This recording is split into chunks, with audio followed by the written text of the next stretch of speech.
살면서 매달릴 필요 없는 세 가지라는 제목으로 하나님 말씀 증거하도록 하겠습니다. 사법제도에 있어서 제일 핵심이 되는 게 뭡니까? 공정성입니다. 공정하지 않는다 그러면 그게 무슨 법제도겠습니까? 재판할 때 공정하게 해야 되겠죠. 근데 오늘 예수님 재판을 보니까 불법이 있고 불공정하고 온통 거짓말로 점철된 재판이었다라는 것입니다. 불법이란 게 뭐냐? 예수님 금요일 날 9시에 십자가에 달리셔서 6시에 운명하셨거든요. 목요일 저녁부터 시작이 됐어요. 저녁에 체포되고 밤새도록 신문하고 가야바 대대장의 집에서. 원래 밤에 하면 안 되는 거거든요. 그리고 공회 70명 넘는 공회의원들이 어떻게 밤중에 모이는지 모르겠어요. 새벽 2시에 모여 그럼 모이는 거죠. 요즘 이걸 하면 뭐 국회에서 날치기 뭐 이런 거 그런 거 있죠. 그런 거 비슷한 거예요. 그러니까 밤 2시에 어떻게 국회의원 70명이 모여? 하여튼 모였다고요. 그러고 난 다음에 금요일 날 아침 6시에 빌라도 법정으로 지금 끌고 온 겁니다. 우리 뭐 고등학생들 뭐 셔틀빵 그런 거 있대. 빵 셔틀? 예수님은 진짜 그 재판 셔틀입니다. 여기저기 끌려다니면서 도대체 몇 군데서 하는지 그랬어요. 예수님이 밤샌 거죠. 꼬박 샌 겁니다. 이리저리 끌려다니면서. 예수님만 밤샌 게 아니라 죽이려고 하는 자들도 밤을 샌 거예요. 완전히 불법입니다. 말도 안 되는 일이 벌어졌다라는 것입니다. 근데 궁금한 건 이거예요. 뭐 다 알고 있겠지만 왜 굳이 빌라도에게 재판받으려고 그런 것입니까? 이유는 사형 집행을 할 수 있는 게 로마거든요. 그래서 로마 재판 받아야 되기 때문에. 또 하나 스데반 죽이는 거 보면 돌로 쳐도 죽이기도 하잖아요. 그러니까 뭐 그냥 해버리고 난 다음에 묵인받기도 하고 그런 게 있을 거라고요. 근데 굳이 빌라도에게 들어갔던 이유는 십자가에 달려 죽게 만들려고. 이유가 뭐죠? 그 신명기 21장 23절 보니까 나무에 달린 자는 하나님께 저주를 받았다. 그러니까 죽어도 저주받아 죽은 것으로 해야 속이 시원한 거예요.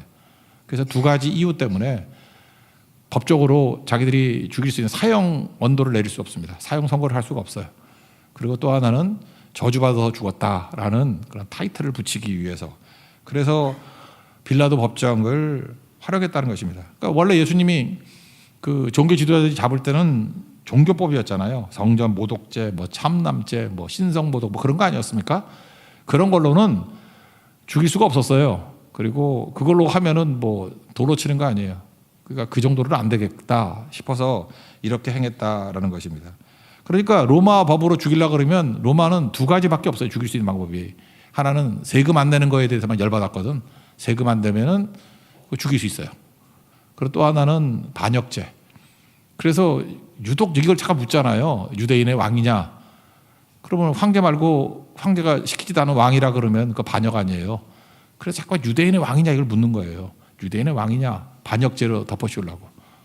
또 하나는 세금 문제. 그래서 누가복음 23장 2절에 보면은 똑같은 병행 구절이 나오는데 고발했다.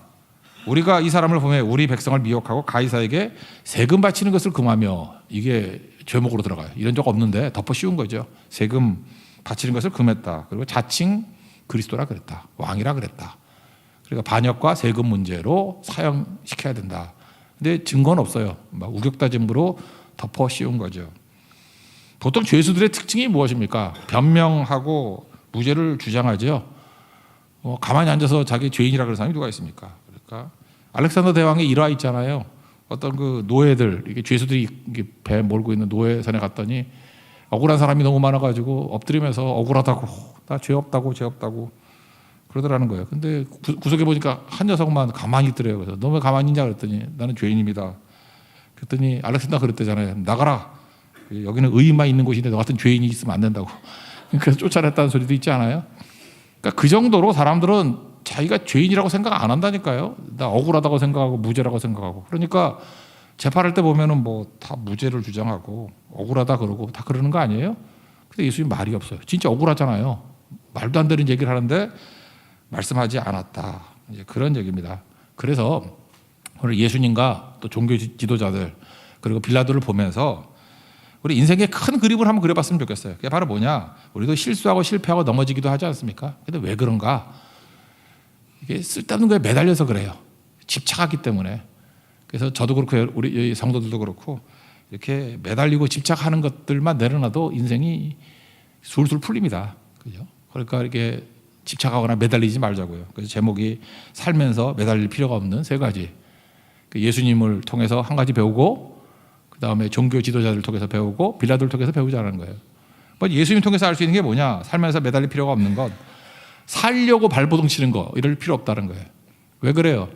사명 이루면 돼요. 왜냐하면 사명 이루기까지 주님께서 우리를 보호하시고 인도하시고 안 죽는다니까요. 사명자는. 사도 바울도 보세요. 이렇게 예루살렘에 올라가면 죽는다 그랬더니 그냥 올라가잖아요. 그랬더니 하나님께서 사명 이룰 때까지 사도행전에서 죽어야 안 죽어요? 안 죽잖아요. 뭐 이렇게 잡아가도 안 죽고 재판에도 안 죽고 뭐 이리저리 살려주는 사람이 있고 유락으로 광풍이 불어도 안 죽고 안 죽는다니까요. 뭐 더 설명해요. 더 설명하면 사도행전 강의를 또 해야지. 안 죽는다가 사도행전 아니에요. 그죠? 사명자는 안 죽는다. 그러니까 괜히 쓸데없는 데 매달려서 뭐 살고자 발버둥 칠 필요 없다라는 것입니다. 그냥 가면 돼요. 그냥 가면. 그래서 예수님이 아무 대답도 안 했어요. 이유가 뭐냐? 발버둥 칠 필요가 없기 때문에. 그래서 5절 보세요. 예수께서 다시 아무 말씀으로도 대답하지 아니하시니 빌라도가 놀랍게 여겼다. 이런 죄인이 다 있네. 알렉산더 같은 생각이죠. 재판하면서 이렇게 아무 말도 안 하고 가만히 있는 거 처음 봤다. 근데 한 가지엔 대답하죠. 2절에 보니까 빌라도가 묻되 내가 유대인의 왕이냐? 예수께서 대답하사 이르시되 내 말이 옳도다. 이것만 예수님 말씀하세요. 그죠? 왜 대답하셨을까요? 이거 원뜻이 이거예요. 원뜻은 내 말이 옳도다가 아니에요. 원래는 직역을 하면 내가 그렇게 말했다예요. 그래서 이거 그 헬라어 원뜻을 보면은 약간 애매해. 수군 같기도 하고 부인 같기도 하고. 그죠? 그러니까 예를 들어서 너 남자냐? 그러면 내가 말했다? 그러면 제가 남자잖아요. 내가 말했다 그러니까 아닐 수도 있죠. 만약에 그렇다 그러면 네가 남자라 그런 거지 뭐 내가 언제 그랬다 그랬어? 그런 정도예요. 내가 말했다. 유대인의 왕이냐? 네가 말했다. 그러니까 옳도다가 아니라 네가 말했다예요. 그 왜 그랬을까 생각하니까 부인의 뜻도 있는 거예요. 네가 생각하는 그런 세속적인 왕, 권력 갖고 있는 왕은 아니다. 어떻게 하냐면 요한복음 18장 36절에 그런 말씀이 나오거든요. 내 나라는 이 세상에 속한 것이 아니다. 이 세상에 속하였으면은 내 종들이 와서 싸워서 유대인들이 나를 넘겨주지 않게 만들 것이다. 이제 내 나라는 여기에 속한 것이 아니다. 그러니까 예수님이 니네들이 생각하는 세속적인 왕은 아니 반란했던 그런 왕은 아니다라는 걸 선언해 주는 거죠. 또 하나 수긍하는 의미는 뭐예요? 그래 왕이라고 몰아갈라 그러지. 그래 왕이다. 네 말이 맞도다. 네가 그렇게 말했다. 그래서 예수님은 이걸 통해서 몰아가려면 몰아가라. 나는 내 사명인 십자가 지는 거 지겠다. 그런 거죠. 뭐 억울함 항변하지 아니하고. 그래서 두 가지 뉘앙스가 다 있다라는 것은 인정하십시오. 예수님께서 이전에도 위험이 있으면 이렇게 피해 가시는 것도 있었죠. 뭐 사람이 있을 때 숨어서 뭐 내려가기도 피하고 뭐 그런 것도 있었잖아요. 그때는 하나님이 보호하셨고 그런 길까지도 인도하신 거 아니에요? 근데 이제는 사명이 십자가 지는 건데 거기까지 왔잖아요. 피하지 않습니다. 목숨 살리는데 연연하는 게 아니라 사명 이루는데 집중하잖아요. 우리도 마찬가지라고요. 이 땅에 70년, 80년 왜 살죠? 사명 이루려고. 사명 이루기 위해서 어떤 때는 하나님이 보호하시고 인도하시는 게 있다고. 그리고 이제 마지막 클라이막스 사명 이루는 순간이 오면, 완성이 되는 순간이 오면 쭉 가는 거예요. 생로병사 다 죽잖아. 태어나고 병들고 늙고 죽잖아요. 사명 이루고 죽는 거. 모세도 죽었잖아요. 120세 사명 이루고 죽었잖아요. 우리도 그렇겠죠. 사명 이루고 가는 그 인생이 돼야 된다. 그래서 우리가 쓸데없는 데 매달리는 게 뭐냐면 자꾸 살겠다고 발버둥 칠 필요 없다고요. 발버둥 안 쳐도 우리가 믿는 하나님께서는 우리를 보호해 주시고 이끌어 가신다는 것입니다. 그래서 사도 바울도 보세요. 그 고백. 사도행전 20장 24절. 내 달려갈 길가 주 예수께 받은 사명이잖아요. 하나님의 은혜의 복음을 다 증언하는 일을 마치려 함. 그러니까 사명이죠. 생명조차 좋은 것도 귀한 것을 여기지 않는다. 사명하고 생명이 있으면 뭐가 더 커요? 부등으로 하면 사명이 더 크다는 거죠. 사명만 붙들고 가겠다. 나 생명 같은 거 신경 안 써. 그랬더니 하나님이 생명을 보호해 줬죠. 언제까지? 사명 다 이룰 때까지. 적어도 사도행전 끝날 때까지 안 죽었고, 그 다음에 1차, 2차, 3차 다 하고 난 다음에 서신 다 쓸 때까지 안 죽고, 그 디모데후서는 꽤 지났거든요. 60대 초반에 그때 순교했어요. 그러니까 하나님 앞에서 할 일 다 하고 죽었다. 그게 맞는 얘기겠죠. 우리나라 옛날에 뭐 평균에는 35세일 때 60세 넘었으면 오래 산 거예요. 무지 오래 살았어. 요한이 너무 오래 산 거지. 90세 넘게 살았거든. 요한만 특이한 케이스지. 효령대군하고. 요즘에 제가 효령대군 얘기했더니 잠깐 효령대군에 꽂혔다 그러는데 꽂힌 게 아니고 생각이 날 뿐이에요. 그게 꽂힌 건가? 예. 그러니까 바울이 일찍 죽은 거 아니에요. 충분히 사역하다가 갔다. 그래서 여러분들도 너무 살겠다가 발버둥치는 인생 되지 않았으면 좋겠습니다. 하나님께서 이끌어 가신다라는 거예요. 우리 크리스찬과 불신자의 차이점이 뭘까요? 믿지 않는 사람하고 요즘에 제가 이렇게 몇 번 대화를 나눴어요. 대화를 나누고 요즘엔 하루에 한 번씩은 믿지 않는 사람들과 대화를 나누려고 지금 노력을 하고 있어요. 뭐 이렇게 사다가 이렇게 나눠 먹기도 하고 아저씨들하고 뭐 이렇게 얘기도 하는데 불신자들은 보니까 그래요. 되게 발버둥 치고 열심히 살아요. 근데 내가 보니까 크리스찬만큼 의미를 못 찾아. 왜 사는지를 모르는 거야. 그냥 회피하기 위한 거야. 그러니까 뭐 두려움도 피하려고 그러고 뭐 어려움도 피하고 이게 피하는 거. 뭐 이렇게 자극이 오면은 그냥 어려움 피하는 쪽으로만 사는 거예요. 그러니까 끝없는 거죠. 근데 나이 들고 힘이 없으면 못 피하잖아요. 그럼 갑자기 헛됨과 무의미함이 확 밀어닥치는 것 같아. 그래서 제가 지난 주간에 이렇게 말씀 나눴던 분 보니까 아슬아슬해. 이제 더 못하겠대. 죽고 싶대.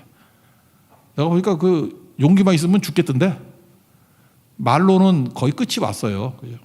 그래서 여러분들 불신자들하고 좀 대화를 깊이 할 필요성이 있는 것 같아. 이렇게 좀 맛있는 거 사드리고 하면 말씀 잘해요.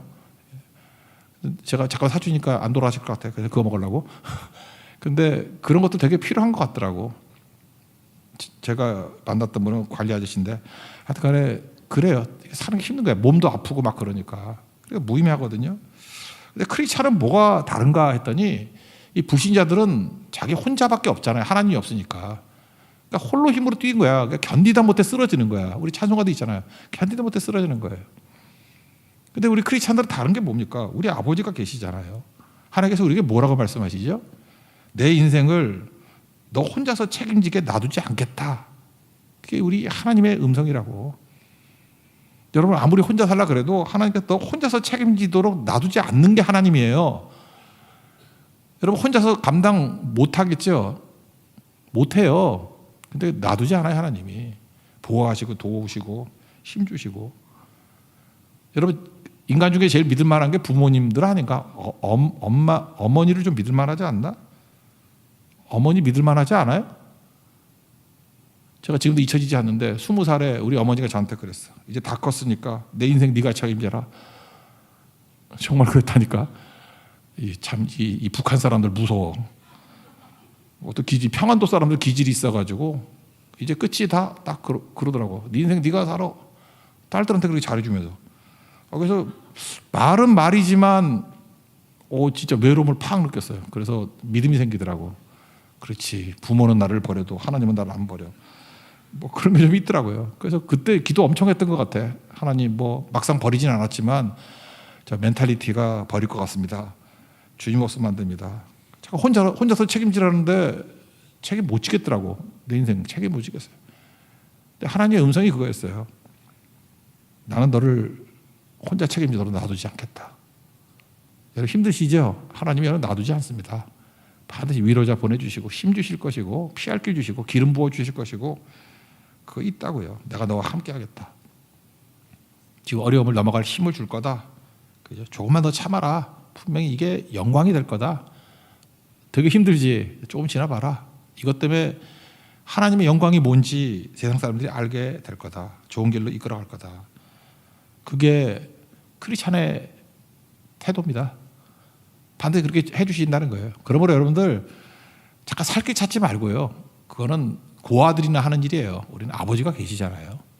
그죠? 살고자 발버둥치지 말고 그게 계속 사명을 향해서 너무 많은 생각하지 마세요. 우리 아버지가 계시는데 우리 또 위로해 주시고 힘 주시고 길 열어 주시고 그렇다라는 것입니다. 너무 이렇게 매달리는 사람은 하나님만 집중하잖아요. 우리 주변에 있는 창문도 좀 여세요. 제가 3층에 사무실이 있었는데 거긴 뭐 공해가 심해가지고 문을 닫아놓고 솔직히 말해서 한쪽에는 제가 책을 쌓아둬가지고 문을 못 열게 만들었어. 그래서 내가 그래서 폐병 걸렸는가 봐. 이게 내가 아무래도 먼지가 쌓여서 그랬던 것 같아. 근데 이번에는 좀 높은 데로 올라갔거든요. 올라갔더니 양쪽 창문을 다 열 수 있어. 야, 바람이 한 10배 부는 것 같아. 너무 바람이 불어가지고 제가 날아갈진 않겠지만 그 느낌이 그랬어. 날아가는 것 같아. 그래서 제가 그런 생각을 했어요. 옛날에는 너무 집착하는 바람에 꼭꼭 문 닫고 내가 가야 될 한 곳만 뚫어놓고 가니까 답답한 인생을 살더라고. 근데 하나님께서, 우리 아버지께서 나를 돌보시고 너 혼자서 책임지게 놔두지 않을 거야. 그 말씀을 듣고 난 다음부터는 좀 여유가 생겼어요. 그래서 이쪽 문도 열고 이쪽 문도 열고 인생이 되게 시원해지더라고. 그죠? 여러분 인생도 그렇게 시원해지는 축복이 임하길 바랍니다.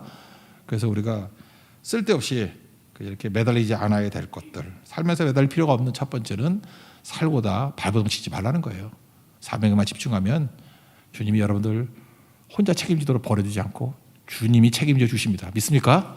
그게 안식이에요. 그런 안식을 맛볼 수 있는 하나님의 거룩한 종 되기를 축원합니다. 두 번째, 살면서 매달릴 필요가 없는 것 두 번째는 시기심이에요. 시기심. 비교의식 뭐 이런 거겠죠. 이건 종교 지도자들이에요. 종교 지도자들이 예수님 죽이려고 그러고 또 이렇게 너무 미워가지고 진짜 미웠는가 봐. 그래서 저주받아 죽이려고 했던 이유가 뭘까요? 시기심.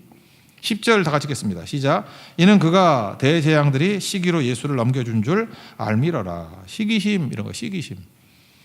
그 사전을 찾아보니까요, 헬라어로, 그리스어로 시기심이라고 쓰는 단어가 제일 많이 쓰는 건 젤로스. 그래서 영어의 젤러시가 나왔지. 그죠? 젤로스.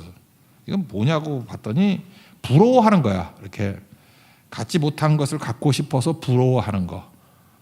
그런 게 젤러시예요. 뭐 그런 거 있겠죠. 저도 옛날에 부러웠던 게 뭐 머리카락 많은 사람 좀 부럽지 약간. 눈 큰 남자 이제 안 부러워. 하여튼 눈 큰 남자 뭐 이런 거 좀 부럽고. 그래서 알랑들롱 되게 싫어했어. 알랑들롱은 내 느낌이 그렇더라고. 이렇게 누워 있을 때 물을 부으면 눈에 물이 고일 것 같아. 백록당 같이, 천지 같이. 저런 놈의 인생이 다 있어. 눈 쑥 들어간 남자 하나 제일 싫어했거든. 저는 뭐 눈이 옆에 흘러내리고 뭐 그랬어요.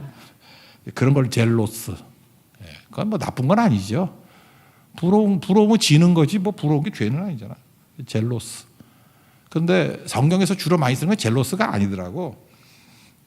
푸도노스라는 단어거든요. 푸도노스. 이렇게 뭐 구글 같은 찾아보세요. 푸도노스. 푸의 푸도노스. 불쾌감이란 뜻이에요. 불쾌감. 시기심 때 불쾌감, 분노가 일어나는 시기. 그래서 강제로 빼앗는 거예요. 분노심이 일어나면 어떤 일이 벌어지죠? 자기 중심이 되고 자기를 막 강화시킨다 그랬죠. 근데 나를 강화시키는, 내가 나를 채워야 되는데 내가 텅 빈 마음이야. 근데 저놈이 갖고 있어. 그리고 힘은 있어. 뺏어야죠. 그런 게 푸도노스예요. 푸도노스. 여기 시기심은 그런 거라고. 그러니까 종교 지도자들이 시기심이 있었다는 것입니다. 신앙의 위기가 어떻게 오느냐?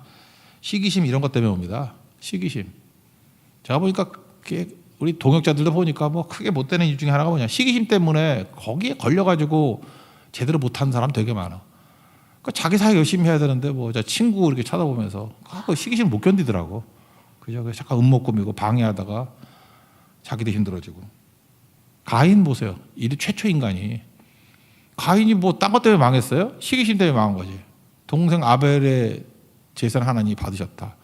자기도 잘하면 되는데 자기 잘할 생각을 안 하잖아요. 시기심에 매달려가지고 죽이잖아. 최초의 살인이 시기심에서 왔잖아요. 그러니까 인간 여러분 분석할 때 시기심이 있다는 거 인정해야 됩니다. 우리 죄성 중에 하나예요. 시기심에 사로잡히면 이렇게 된다. 사울왕 보십시오. 왕인데 사울왕이 왜 망했어요? 시기심. 그래서 다윗에 대한 시기심. 그냥 노래 하나 듣고 난 다음에 자기는 천천, 다윗은 만만.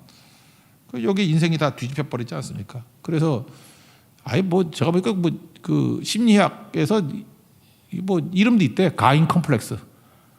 시기심 때문에 이렇게 형제 막 미워하고 그러니까 가인 컴플렉스라고 그러더라고. 저 그 탈무드 얘기 생각나네. 어떤 뭐 천사인가 뭐 이렇게 뭐 성자 같은 천사가 갔는데 두 젊은이하고 같이 사막을 여행하게 됐대. 그 뭐 하나님이 보낸 사람이죠. 근데 한 놈은 욕심이 많고 한 사람은 질투가 많대. 형제인데. 근데 이제 끝나고 난 다음에 뭐 고맙다 그래가지고 니네들 소원 하나씩 들어줄게 그랬대요. 소원 하나. 들어봤죠? 근데 조건이 참 애매한 거야. 첫 번째 사람이 말한 거, 두 번째 사람은 2배 받아. 그런 거였대요. 그래도 이 두 사람이 사막 끝나게 다 끝나갈 때까지 서로 말을 안 하려고 그런 거야. 두 번째 사람이 2배 받으니까. 그러니까 말을 안 하다가 이제 거의 이제 헤어지려고 해서 빨리 말해 빨리 말하 그랬더니 이제 거의 올 때 둘이 이제 다툼이라는 거야. 말다툼에서 나중에 치고받고 싸우고 힘센 놈이 죽탱이를 날리고 그래서 눈이 퉁퉁 부어가지고 눈도 잘 뜨지 못할 정도로 싸웠대요. 그랬더니 얻어 터진 녀석이 졌으니까 먼저 말해야 되잖아. 소원이 뭐냐 그랬더니 너무너무 열받아가지고 제 눈 하나를 빼주세요. 그럼 저놈은 2개 다 뺄 거니까. 그래서 한 놈은 눈 하나 빠지고 한 놈은 눈 2개 다 빠졌대. 그 탈무드에 나오는 이야기잖아요. 그거 뭐 읽을 때마다 제가 느끼는 게 그래요. 인간의 시기심이 이런 거구나. 탈무드 읽으면서 사람들은 시기심 할 때 이 얘기가 제일 유명한 이야기야. 인간은 자기가 망하는 것도 싫어하지 않는데요. 상대가 더 망할 수 있으면. 얼마나 파괴적이에요. 그러니까 이 종교 지도자들이 시기심에 사로잡혀 보니까 종교 지도자가 살려야 되는 역할을 해야 되는 거 아닙니까? 근데 모든 힘을 다 동원해서 죽이잖아요. 죽이는 거. 만약에 교회 안에 이런 시기심의 영이 오면 난장판 되겠죠. 눈 뜨고 예배 못 드리겠죠. 한 놈은 눈 외구들 이쪽에 궁예파, 맹인파 그렇겠죠. 그게 웃을 일이 아니라 우리 사회에 그런 것들이 되게 많다라는 것입니다. 그러니까 참 무서운 거죠. 예수님이 그 베드로 혼내잖아요. 요한복음 21장 부활 이후에 뭐 베드로 대화 나는 건 아니야. 내가 나를 사랑하느냐. 그다음 베드로가 아직도 정신을 못 차려. 요한복음 21장 21절 보니까 이 사람 요한이거든. 요한이 예수님 사랑받고 그랬잖아요. 이 사람은 어떻게 되겠습니까? 그랬더니 예수님이 너나 잘하세요 그랬죠. 내가 올 때까지 그를 머물게 하고자 할지라도 내게 무슨 상관이냐. 너는 나를 따르라. 요약하면 너나 잘하세요. 그러니까 예수님 경계하신 거죠. 잠깐 비교하지 말고 내게 주신 사명, 네가 받은 사명, 은혜 그거에 충성하면 되지. 왜 잠깐만 저거 신경 쓰느냐. 야고보서 3장 14절 보니까요. 너희 마음속에 독한 시기와 다툼이 있으면 자랑하지 말라. 그러니까 시기 앞에 무슨 단어가 보자 독하다. 포이즌이라는 단어. 독이 있다는 거예요. 시기심엔 독이 있어요. 독이 있는 시기예요. 독을 품고 사는 거예요. 시기심 많은 사람은요. 그냥이 아니에요. 그 독이 있는 거야. 독. 가끔 뭐 남자도 시기 질투가 있지. 남자는 막 죽여버리고 그러잖아. 여자들이 그 사소한 시기 질투는 더 많잖아. 근데 한번 여자가 맛이 가면요. 막 독이 나와. 정말 그거 되게 많이 봤어. 독이 나오고. 아, 우리 사촌 누이 중에 한 사람이 생각나. 되게 독한 시기심 많은 자매인데 얘기 못 하겠어. 그거 얘기하면은 또 내가 보복당해. 무서운 누이가 있었어요. 무서운 누이가. 근데 지금 주변 사람들 다 좀 어렵게 요즘엔 되게 신앙이 좋아졌어요. 좋아졌는데 어렸을 때 기억은 주변 사람을 독으로 다 죽였어. 전갈이야 완전히 전갈. 그래서 시기심은 죽이는 거다. 잊지 마십시오. 그래서 제가 경영학 전공인데 거기서 심리학 많이 배우거든요. 가장 에너지 소모가 많은 게 시기심이래. 그러니까 어떤 사람이 시기 질투 있을 때 에너지 소모가 되게 많아. 그래서 밥 2그릇 먹어야 돼. 먹어도 배고프고 먹어도 배고프고. 그러면 시기심 있는 거예요. 그 신경정신과에서는 사이코 뉴로시스 그래서 그 뭐라 그러죠? 신경정신증 뭐 그런 거. 그죠? 사이코 뉴로시스 뭐 그런 거. 그리고 이게 심한 거예요. 병적인 거라고. 키우지 마십시오. 절대로 키우지 말고. 그럼 이기는 방법이 뭐죠? 이건 영적인 거예요. 마귀의 무기 중에 하나가 시기심이니까 근신하라 깨어라. 너희 대적 마귀가 우는 사자같이 두루다니며 산길자를 찾는다. 베드로전서 5장 8절 그러죠? 영적 싸움이라고. 그 시기심을 용납하지 마십시오. 이거는 마귀가 주는 거야. 그래서 야고보서 4장 7절 보니까 마귀를 대적하라. 시기심 던지는 게 마귀야. 대적하라. 그러면 피하리라. 그죠? 그래서 그 시기심 오는 거를 용납하지 마세요. 이거 인정하지 말고. 2번째 내용은 뭐겠어요? 잠깐만 우리도 훈련해야 돼. 상대방의 장점을 인정하는 훈련. 그래 우리가 가인이라 그러면 그래 아벨을 훌륭해. 동생이지만 훌륭해. 저렇게 어떻게 하나님 받으시는 예배를 드리지? 하나님이 아벨과 아벨의 제사를 받았다 그러니까 참 훌륭해. 나는 좋은 동생도었어. 나도 동생이지만 배워야겠어. 인정하는 거. 힘들어요. 그렇지만 그거 하셔야 돼요. 하나님 그렇게 인정할 수 있는 힘을 주십시오. 그래야 이 독한 시기에서 벗어날 수 있다고. 그러지 않으면 여기에 평생 매달려서 하나님께서 은사와 기회 많이 줬는데 사울 같은 능력을 줬는데 다윗 죽이려고 평생 그러다가 나중에 미쳐 죽는 인생 된다고. 시기하는 일에 에너지 쓰지 마십시오. 그죠? 인정하고 하나님 불쌍해하더라고. 그리고 최고로 뭐죠? 축복하고 기도하래요. 축복이 잘 안 되면 저도 잘 안 되더라고. 그래서 기도했어. 하나님 붙들어 주세요. 근데 참 기도라는 게 묘하더라고. 기도를 한번 시작했더니 원수를 향해서도 축복이 나오더라고. 근데 하나님은 얼마나 응답을 잘 하시는지 진짜 축복을 막 부어주시더라고. 근데 별로 싫지 않았어요. 뭐 나 같은 죄인 살리실 하나님 은혜가 놀라운데 뭐 그죠? 하나님께 더 부어달라고. 그죠? 그러고 난 다음에도 그런 기도가 또 붙어져요. 주님 저도 붙들어 주세요. 저도 붙들어 주세요. 그게 크리스찬입니다. 뭐 다 약한데 어떡하겠어요. 그러고 사는 거지. 하나님 앞에서 이건 영적 싸움이라는 거 잊지 말고 마귀와 대적하시고 상대를 잠깐 인정하는 거. 저는 나쁜 놈이야 하면서 선악 가르지 말고 잠깐 인정해 주라고요. 그리고 축복과 기도하게 되면 하나님께서 이렇게 쓸데없는 데 매달리는 데서 우리를 건져 주신다는 것입니다. 적어도 우리 세교의 성도들은 삶에서 매달 필요가 없는 시기심에 묶임받은 어리석은 자가 단 한 명도 없는 축복이 임하길 바랍니다. 그 다음에 세 번째 내용은 살면서 매달릴 필요가 없는 것은 남의 시선이에요. 이거 빌라도거든요. 남의 시선을 두려워하는 거, 뭐 인정받는 거. 예수님 무죄를 알았습니다. 그래서 사복음서를 다 종합해 보면은 예수님이 무죄라 그러면서 3번이나 풀어주려고 그랬어. 그리고 한 번은 그 아내가 와가지고 상관하지 말라라고 쪽지도 줬어. 상관하지 말라. 여자의 촉이 있잖아. 빌라도 아내 참 좋은데 좋은 아내 얘기를 좀 들어야지 이런 데는. 이거 안 듣고. 그래서 아이디어를 짠 게 뭐냐면 특별 사면하려고 바라바. 원래는 어떻게 죽이려고 예정이 돼 있었냐면은 오른편에 강도, 가운데에 바라바, 왼편에 강도. 이렇게 3명을 죽이려 그랬던 거라고. 근데 예수님이 하나 더 쓰니까 원래 4개를 세워야 되는데 하나를 풀어주려고 그렇게 된 거라고요. 그랬더니 최악질인 바라바를 풀어주래. 그리고 그 자리에 예수님이 달린 거죠.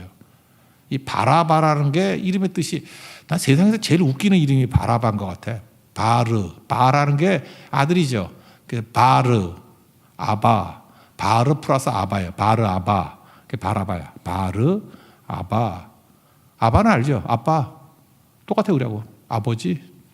바르, 아들. 나 세상에 이렇게 웃기는 이 말도 안 되는 이름을 짓네. 아빠의 아들이야 이름이. 그 아빠의 아들이죠. 뭐 누가 아저씨 아들인가? 뭐 얘기하는 건지 모르겠어. 그래서 바르 아바는 이 바나바는 그냥 모든 우리 죄인들의 대표를 표상한다. 어떤 분은 또 중세 때 그렇게 말하는 분도 있더라고요. 그러니까 말도 안 되는 이름, 뻔한 이름 지었다고. 아빠의 아들. 여기 남자분들 중에 아빠의 아들 아닌 사람 있어요? 그게 나라는 거야, 나. 그래서 바라바라고 이름을 지은 거래요. 아빠의 아들이 모든 남자들. 내 대신 예수님이 죽었다고. 의미가 있죠. 그래서 일본에 가면 미션 바라바라 그래서 야쿠자 출신 그 깡패들이 회심해가지고 죽게 돌아오고 그랬어요. 제가 옛날에 일본 집회할 때 아사호란도라고 그 오토바이 타고 다니면서 할리 데이비슨 타고 다니면서 학원에 갔을 때 내 기억에 그때 황은호 목사님 같이 갔는데 같이 갔던 것 같아 내 기억에. 같이 갔어. 나는 설교하고 저기 맨날 놀러 다니고 그랬던 것 같아 내 기억에. 그때 그 오토바이 타고 다니는 분이었는데 저 태우고 학원에 거기 막 다녔거든. 나 죽는 자서 제발 살려달라고. 막 코너링 하는데 와, 나 죽어도 나 이 아저씨하고 죽고 싶진 않았거든. 엄청난 속도로 그 산길을 내 기억에 한 150km는 달린 것 같아. 오토바이도 좋고. 와, 내가 그 목사님 내가 허리를 그렇게 오랫동안 잡았을지 내가 어디 가서 얘기도 못하고 그 다음부터는 오토바이 안 타 이제. 너무너무 그래서. 근데 이분이 미션 바라바 그거 맨날 전도하고 다니고 그랬고 특별히 일본의 청소년들에게 복음을 많이 증거했어요. 근데 그러니까 내가 이분 설교를 많이 들었죠.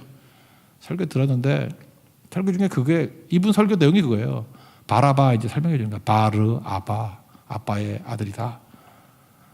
그게 우리 모든 사람을 대표하는 거다. 그래서 예수님이 십자가에 원래 내가 달려야 되는 거래. 근데 나를 풀어주고 예수님이 달리셨다. 그래서 자기 야쿠자 생활 얼마나 어려운 거, 죄 다 토라고 설교 내가 대신 해야 돼. 하도 많이 들어가지고 똑같은 거. 거기 설교 한 편 갖고 10년 울컥먹는 것 같아. 계속 똑같은 설교만 해. 근데 일본 청소년들이 막 눈물 흘리고 죽게 회개하고 좀 많이 봤어요.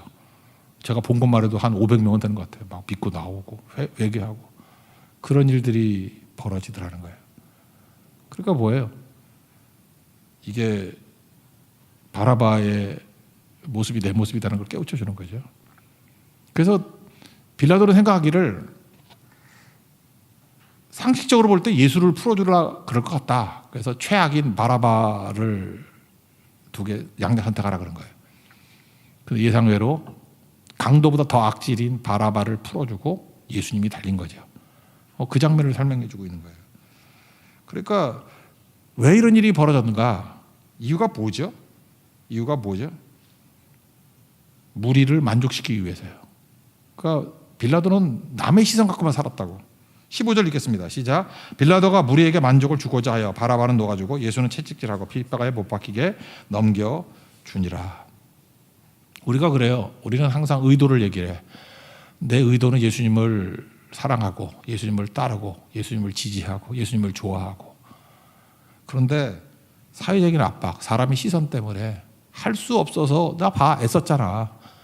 무죄인 거 내가 다 알고 이렇게 봐라 얼마나 애썼는지. 바라바냐 예수냐. 당연히 예수를 풀어주라 그랬는데 나는 할 만큼 했어. 잘못은 저 군중들이야. 그러면 그 사람을 뭐라 그래요? 빌라도라 그래. 사도신경의 주인공이야. 빌라도에게 고난을 받아서 지금도 죽을 때까지. 그러니까 우리가 할 일이 뭐죠? 예는 예, 아니오는 아니오. 쭉 가는 거예요. 빌라도에게는 시험이라기보다는 기회 아니었을까요? 기회. 하다못해 구레네 시몬도 억지로 끌려가서 예수 십자가 지고 가다가 온갖 자 다 구원받고 있잖아. 루포라는 아들의 사역자도 나오고. 루포의 어머니는 바울의 영적 어머니 역할도 했잖아요. 기회죠. 아내가 막 쪽지도 줬잖아. 상관하지 말라고. 기회죠. 근데 무리의 요구, 무리의 만족, 남의 시선 그거 신경 쓰다가 거기 매여 있다가 기회 다 놓치고 망하더라는 거예요. 하나님께서 여러분 우리에게 기회 주셨을 때 한눈파지 말고 즉각 순종합시다. 거기 매이지 않으면 하나님께서 우리를 놀랍게 사용해 주신다는 것입니다. 그래서 에스더 보세요. 네가 왕후에 있는 것이 이때를 위함이 아닌가. 그죠? 힘 있을 때 하나님께서 내게 질이다 그러면 하십시오. 희생이 있다 할지라도 하나님이 우리 버려두지 않아요. 그리고 돌볼 때 돌봐주고. 난 옛날에 그거 생각나네 갑자기. 그 가수 비 있죠. 비가 뭐 갑자기 눈물을 흘리더니 그래. 오늘날 내가 있게 만든 분, 내가 제일 감사하는 사람이 있대. 박진영이래. 이거 이제 자기 연습생 할 때 17살 때 집이 얼마나 가난했는지 97년도인가 98년도인가 그렇대. 어머니가 병원비가 없어가지고 돌아가시기 됐대요. 근데 그때 나는 잘 모르겠어. 의료 파업을 했대. 의료 파업을 하면 병원비가 있어야 되나? 뭐 이렇게 연대 보증이 필요했대. 뭐 어디 특별한 데 가는 데인가 봐. 뭐 자세한 걸 가수 비한테 가서 물어보세요. 하여튼 난 뭔지 모르겠어. 의료 파업이 일어나고 입원이 안 되고 연대 보증이 필요하고 근데 돈은 없고. 근데 주변에 있는 사람들에게 그 사정을 얘기하면서 엄마 죽는다고 입원시켜야 되니까 좀 돈을 주든지 연대 보증 좀 해달라고. 아무도 안 해주는데 17살 때였대 자기가. 근데 박진영 형님이 그때 인기 좋을 때인데 스케줄 다 취소해버리고 빨리 가자. 그리고 그냥 가수 비가 연습생일 때 아무 뭐 존재감도 없을 때 둘이 가가지고 엄마 업고 병원에 가서 입원시키고 수술하고 그래서 3주 있다 돌아가시긴 했지만 3주 더 사셨대요. 잊지 못한다고 가수 비가 박진영을. 그래서 제가 그런 생각을 했어요. 야, 혹시 나에게도 이런 기회가 온다 그러면 내가 어떻게 할까? 그냥 무조건 뛰어야지, 그죠? 저한테 뭐 이렇게 뭐 엄청나게 오는 분은 별로 없지만 그래도 소소하게 와요. 그래서 항상 생각해. 저분이 가수 비고 내가 박진영이야. 내가 박진영보다 나야지. 외면하면 안 되겠지. 그죠? 그래서 할 수만 있으면 이렇게 최선을 다해서 섬기고 돕고 그러고 싶어요. 제가 이제까지 인생을 이렇게 돌이켜 보니까 잘했던 것들이 몇 가지인데 두 가지 생각나네. 하나는 제가 샌디에이고에서 집회를 했거든. LA 그 밑에 한 2시간쯤 떨어진데. 근데 어떤 LA에서 꽤 큰 교회인데 뭐 싸움이 났어. 그래서 어떤 부목사 하나가 쫓겨나게 돼가지고 하여튼 미국에 쫓겨나도 되게 위험해. 막 거의 장로 하나가 막 총 들고 와가지고 쏠라 그러고 하여튼 되게 위험한 상황이었고 그냥 졸지에 쫓겨나는 거였어요. 제가 잘했던 것 중에 하나가 그거예요.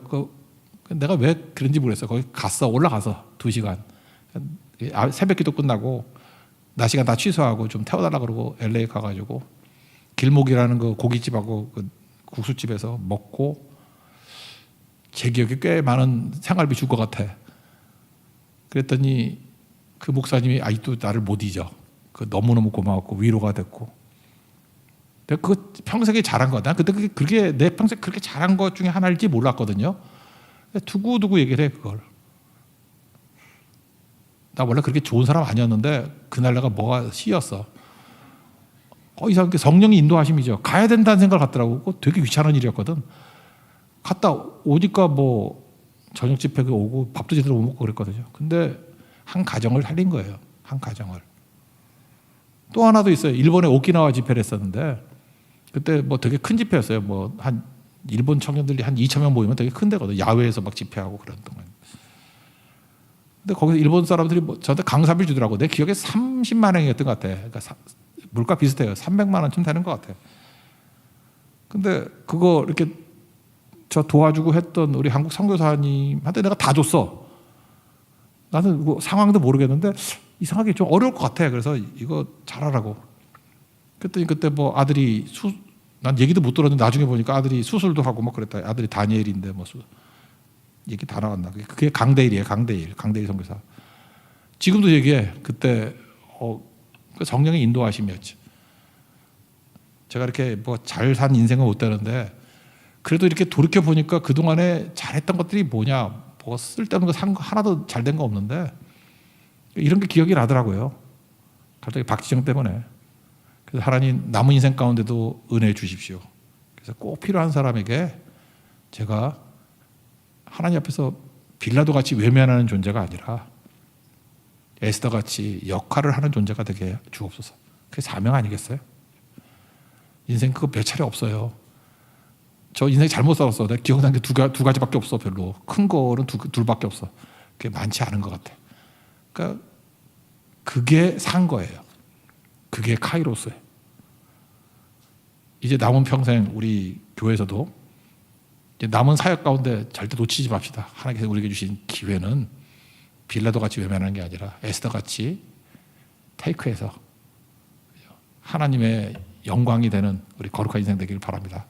그래서 우리 인생 살면서 매달릴 필요가 없는 것들 잠깐 매달리지 말자고요. 그죠? 살려고 발버둥 칠 거 없고 사명자는 안 죽는다. 담대함, 강하고 담대함, 시기심, 이런 독한 시기심 이거에 안 매달려요. 그죠? 우리는 영적 싸움이라고 생각하고 인정하고 축복하고 기도하고 그리고 남 잘 되는 거 우리는 기뻐한다고. 절대 기뻐하시기 안 해요. 그리고 남의 시선 아니라 하나님께서 우리에게 주신 기회로 여기고 빌라도의 길이 아니라 에스더의 길을 걷는 하나님의 거룩한 종 되기를 축원합니다. 자리에 세례하겠습니다. 내려놓음 찬양하겠습니다. 내려놓음.